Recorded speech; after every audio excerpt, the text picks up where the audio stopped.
Simon. How are you? I'm well. How you doing? Good.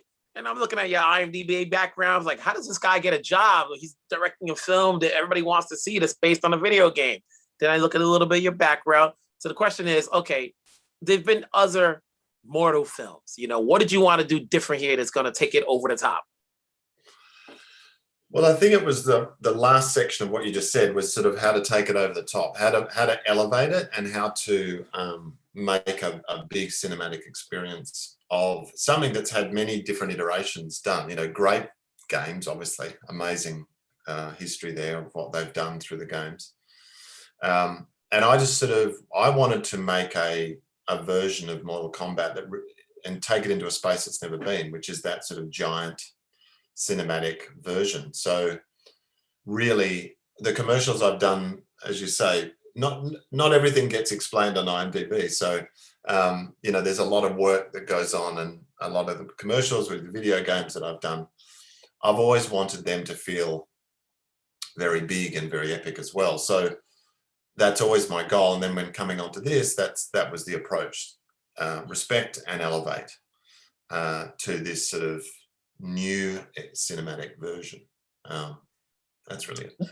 One of the things that I appreciate is that not only do you have the actions, but you're able to give background to the character, so it just doesn't seem like it's all action and there's no character development. And so at least we got to know who's who in here.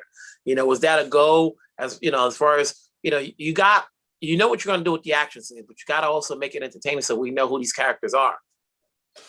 Yeah, we spent a lot of time planning the story within the fights. So the fights took a lot of planning as a whole. So we knew they were going to take up a lot of space in the film. Obviously, they needed to. As I told everyone, we're not doing Wuthering Heights here. This is a Mortal Kombat movie. So they took up a lot of space, rightly so.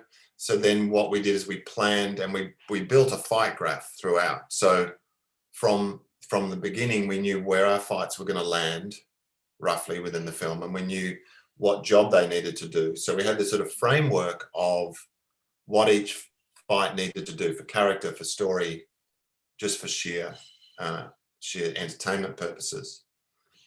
And so we spent a lot of time thinking about that and what was going on inside that. And so a lot of the conversations with Kyle and Chan, stunt coordinator and fight choreographer, were about storytelling as much as anything, about, okay, this is what we need to tell within this fight.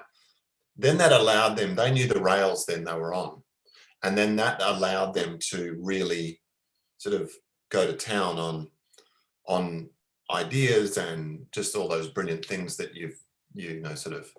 that happen in the fights. It's the visual language and the story, the style and the tone needed to carry through all of them, but we could get variety within them because of that. Now that you've done this big feature length, having done a bunch of stuff in the past, what do you take from this film that you can take on to your next project, film-wise? Now that you've gotten the latitude and the timing to do what you wanted to create. It's a very, very good question. I think I've learned. I need a lot longer to answer that really sort of properly, but I think it's knowing how to orchestrate something of that scale for that amount of time.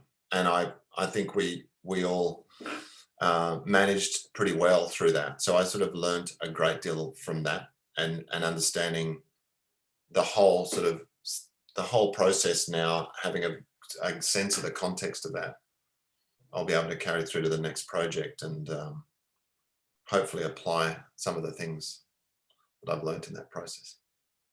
Well, Simon, I think you did a good job here. I look forward to seeing your next project. Wherever you are, stay safe. Thanks, mate. Really nice to meet you.